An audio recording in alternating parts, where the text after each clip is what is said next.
এদের সবাইকে দেখে তো ইন্টারন্যাশনাল মাফিয়া মনে হচ্ছে। এদের সাথে গোলামের কানেকশন। রহস্য এই গোলামের মধ্যে। হ্যালো মাই ডিয়ার সান, কেমন আছো তুমি? বসো।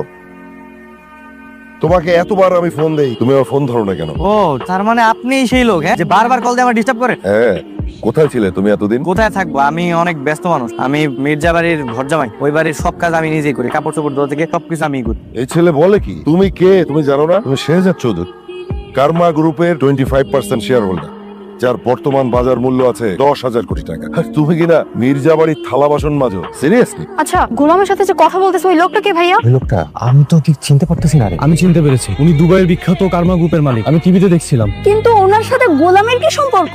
রিউমার আছে যে ওনারা ইন্টারন্যাশনাল ক্রাইমের সাথে জড়িত। আমার মনে হয় গোলাম ওদের সাথে এই ক্রাইমের সাথে জড়িত আছে অথবা হতে যাচ্ছে। তাহলে তো সর্বনাশ, আমরা তো এখানে থেকে আমরাও ফেসে যাবো। চল আস্তে করে চল চল চল চল চল। চলো তাড়াতাড়ি পাল্লাই। তাহলে গোলাম? আরে গোলাম আমি বাসাতে দেখছি, ও তো বাসা ফিরবে। চল তো চলো চলো।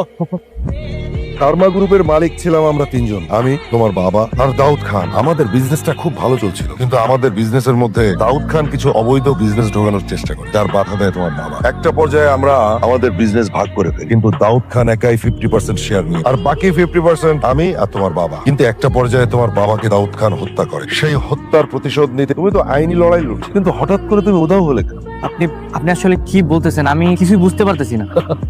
আমি যা বলছি আমি ঠিকই বলছি। দেখো, আমি তোমার বাবাকে অনেক ভালোবাসতাম, তোমার বাবা ছিল আমার বেস্ট ফ্রেন্ড। এখন আমি তোমার 20% শেয়ার বুঝিয়ে দিতে চাই। আপনার মনে হয় ভুল হইতেছে, মানে আপনি যারে খুঁজতেছেন সে আমি না, হয়তো আমার মতো দেখতে কেউ থাকে না পৃথিবীতে, একই রকম চেহারার অনেক মানুষ। দেখেন না, আমার আল্লাহর রাস্তা মাফ করে, ডিস্টার্ব করেন না, ঠিক আছে? আমি আসি। হ্যাঁ, আসসালামু আলাইকুম। বস, আমরা এখন কি করবো? চোখে চোখে রাখো, বাকিটা আমি পরে দেখছি।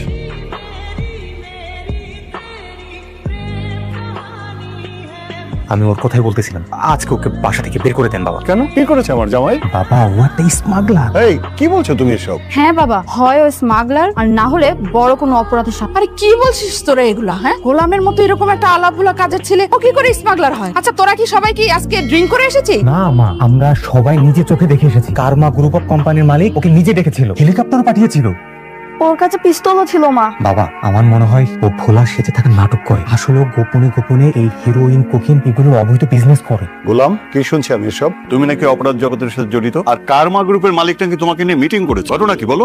আরে না না শ্বশুর আব্বা, আসলে হয়েছে কি, ওদের মধ্যে একজনের চেহারা আর কি আমার মতো দেখতে, ওরকম হয়েছে। পরে আমার আর কি উঠে নিয়ে গেছে।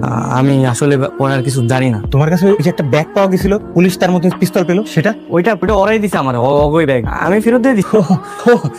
এবার বুঝতে পারছি। তাই তো বলি, তোমার মতো একটা ফকিরের সাথে এত বড় বড় ডনরা কিভাবে দেখা করে। আমিও তাই ভাবতেছি, কিনা সারাদিন বাসন মেজে বেড়ায়, সে নাকি মিটিং করবে কারমা গ্রুপের সাথে। এবার হলো তো, তোমাদের সবার ভুল নিশ্চয়ই ভেঙেছে। খামাখাই বেচারাকে তোমরা সন্দেহ করেছিলে। শোনো, ওর প্রতি আমার শতভাগ আস্থা আছে। আর যাই হোক, আমার জামাই কোনো অপরাধ করবে না, তাই না? জি জি শ্বশুর আব্বা। কখন আসবে দোস্ত? গরম লাগছে। 10:30 বেজেছে। তোকে কখন বলেছে এখানে থাকতে, আর ও এখনো আসে? তুই দাঁড়ায় আছিস কেন? একটা কল দে। Hello hello madam. হ্যালো, কোথায় তুমি? এই তো ম্যাডাম, আইসা পড়ছি। আমার ফ্রেন্ডরা এখানে 1 ঘন্টা ধরে অপেক্ষা করছে, আর তুমি এখন আসতে পারো নাই? ম্যাডাম, আর 5 মিনিট লাগবে, আমি আইসা পড়ছি। কে রে, জামাই রূপে কাজের ছেলেটা? আচ্ছা যাই হোক, এবার কিন্তু তোর বাসায় যাবো। কেন, কি সমস্যা? বাসায় তোর বাবা থাকে। এর আগের বার আমরা কোনো চিলই করতে পারি, এবার আমরা অনেক চিল করবো, রাইট? চল না আমরা কোনো হোটেলে উঠি। হোটেলে? হ্যাঁ, এই শহরের সব থেকে দামি কোন হোটেলটা? The elite hotel. হ্যাঁ, ওইটাই যাবো। ওইখানে শুনেছি সব ভিআইপি রা থাকে। আমাদেরকে কি রুম দিবে? তোরা যে কি বলিস? আমি আছি কি করতে? আমাকে কি তোদের ভিআইপি মনে হয় না? সরি ম্যাডাম, আমার একটু দেরি হয়ে গেল। হ্যাঁ, তুমি সাইকেল নিয়ে আসছো আমার ফ্রেন্ডদের রিসিভ করতে? তোমার কি মাথায় সমস্যা? এই লাগেজ পত্র তুমি কিভাবে নিবে সাইকেলে? হ্যাঁ ম্যাডাম, এটা তো আমি ভাবি নাই। তুমি গাড়ি নিয়ে আসো না কেন? মনির চাচারে বলছিলাম গাড়ির কথা, কিন্তু চাচা আমার ওটা ধমক দিয়ে গেল, তুই গাড়ি দিয়ে কি করে নিয়ে যা। পরে আমি সাইকেল নিয়ে আসি। তুমি বলেছিলে যে আমি গাড়ি নিতে বলেছি? না ম্যাডাম, আপনার কথা তো কইনি। তাহলে কেন দেবে? আচ্ছা ম্যাডাম, কোনো সমস্যা নেই, আমি একটা কাজ করি, আমি একটা ট্যাক্সি নিয়ে আসতেছি। আপনারা একটু দাঁড়ান। এই কাজের ছেলেকে বিয়ে করতে তুই ভালোই যন্ত্রণায় আছিস। লাইফটা পুরো তেজপাতা হয়ে যাচ্ছে। দেখ, আমি ওর সাথে কোনো সংসার করি, ও জাস্ট আমার নামে মাত্র স্বামী। এটা তো লাইফটা তো পুরো হেল করে দিচ্ছে। এভাবেই কি চলতে থাকবে সারা জীবন? ম্যাডাম, ওই যে ট্যাক্সি নিয়ে আসছি, আপনারা চলেন চলেন। সরি ম্যাডাম, আমাদের কাছে অ্যাভেলেবল রুম নেই। হোয়াট? এই আপনি জানেন আমি কে?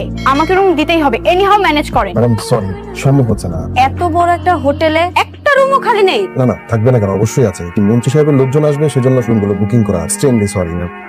কি রে, তুই না বললি তুই ভিআইপি, এখানে আসলে ঠিকই রুম ম্যানেজ করতে পারবি, তো এখন তো দেখছি ওরা তোকে পাত্তাই দিচ্ছে। মন্ত্রী যদি বুকিং না করতো আমি ঠিকই ম্যানেজ করে দিতে পারতাম, এখন আর আমার কিছু করার নেই। চল বাসায় চল।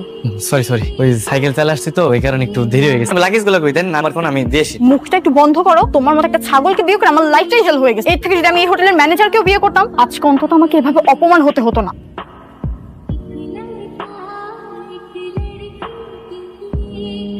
স্যার আপনি? সালাম স্যার। ওয়ালাইকুম আসসালাম। স্যার আপনার পদার্পণে স্যার আমাদের হোটেল ধন্য স্যার। স্যার কোনো রুম লাগবে? কে একটু আগে না বললেন আপনাদের এই হোটেলে কোনো রুম খালি নেই, এখন ওনাকে দেখে বলতেছেন কোন রুম লাগবে? মানে কি? আরে স্যারের জন্য তো সব রুম খালি স্যার, কটা রুম লাগবে? স্যার আপনার মনে হয় কোথাও ভুল হইতেছে আর কি।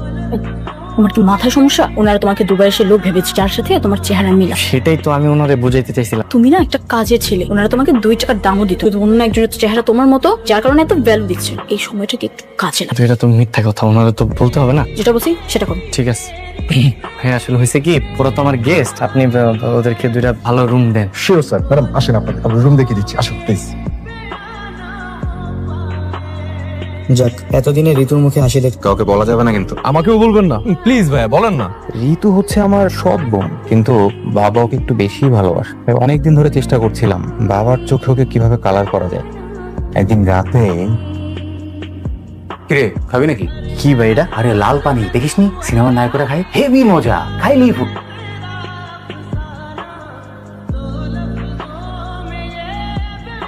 আসো আসো আসো, দেখো দেখো তোমার মেয়ে কি মান সম্মান সব ধুলাই মিশাই দিল তোমার। বাবা নিজের চোখে দেখো তোমার মেয়ে কি করেছে। তোর এত বড় সাহস, তোর বিছানায় তুই একটা। বাবা আমার কথা শুনো, বিশ্বাস করো আমি কিচ্ছু জানি না। বাবা একটু শান্ত হও, সম্মান যা যাওয়ার তো চলেই গেছে, এ তো আর ফেরত আসবে না। তুমি অন্তত এখন আর চিল্লাপাল্লা না করে তুমি একটু শান্ত হও। লোকজন জানায় কোনো লাভ নেই। এক কাজ করি, কাজের ছেলের সাথে তুমি ঋতুকে বিয়ে দিয়ে দাও, তাহলে আমাদের মান সম্মান আর থাকবে না। বাবা কাজের ছেলের সাথে আমি বিয়ে দেবো? ওয়াও, অসাধারণ, এক ঢিলে 2 পাখি। পাখি আর মারতে পারলাম কই? ভেবেছিলাম এই ঘটনার পর হয়তো বাবা ঋতুকে বাসা থেকে বের করে দেবে, সব সম্পত্তি হবে আমার। আর কিন্তু ওই গোলামের আচরণ আর ঋতুর প্রতি বাবার ভালোবাসায় পুরো এখন এই বাড়িতে, আর ওই শালা এই বাড়ি ঘর জামাই। মা অনেকদিন তো হয়ে গেল, আমরা কি আসলে আপনার ছেলেকে খুঁজে পাবো? এইভাবে আর কতদিন অপেক্ষা করবো? বোমা থানা থেকে লোক আসছিল, তারা বলছে যত দ্রুত সম্ভব আমার সেজাকে খুঁজে বের করো। ফ্রেয়া ছোট মানুষ, কিছু বোঝে না, বয়সে বাবা হারা, রাস্তায় বের হলে যাকে দেখে তাকে বাবা বলে ডাকে। না না, ওটাই আমার বাবা ছিল। না দাদু ভাই, ওটা তোমার বাবা ছিল না। কিন্তু তোমার প্ল্যানটা কি মা? আমি আমার যত স্বর্ণ অলংকার যা কিছু আছে সবকিছু ঋতুর রুমে দিয়ে রেখে দিয়ে আসবো। দুজনকে চোর সাব্যস্ত কর, তুই যে পুলিশে খবর দিবি।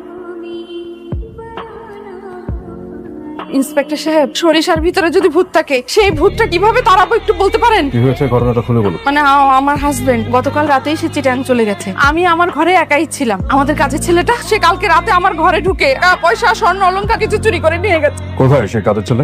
আরো ও তো পালাইছে, কিন্তু ওর বউ আছে ওপরে। ওপরে। Rabeya, yes sir. ম্যাডামকে অ্যারেস্ট করে নিয়ে। Okay sir. কি ব্যাপার, আমার হাতে হ্যান্ডকাপ কেন?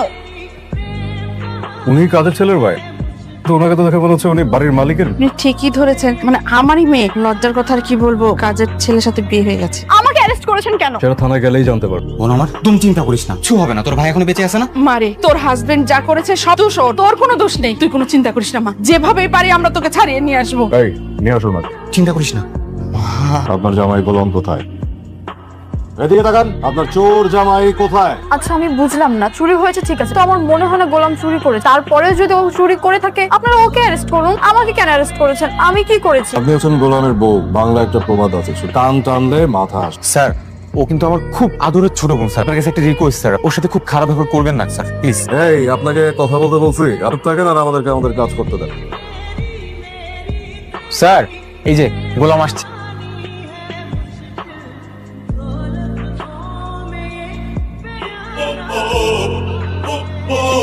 দাঁড়া আছো কেন, গেটটা খুলো।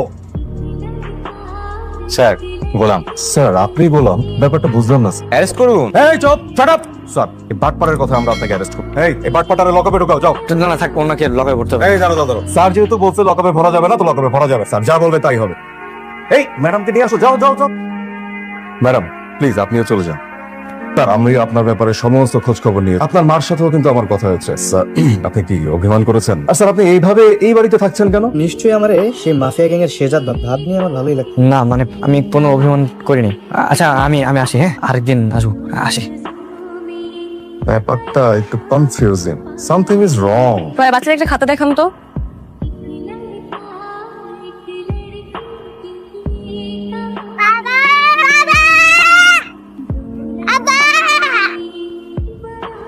শ্রেয়া শ্রেয়া শ্রেয়া মামা মামা আমার ফ্রেকে দেখছেন? এখানে তো ছিল শ্রেয়া শ্রেয়া শ্রেয়া শ্রেয়া।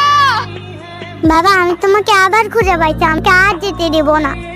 মামনি তোমার নাম কি? বাবা তুমি আমার নাম ভুলে গেছো? আর মা আমি তো তোমার বাবা না। রাস্তায় তুমি এরকম একা একা ঘুরতেছো কেন? তোমার আম্মু কই? শ্রেয়া শ্রেয়া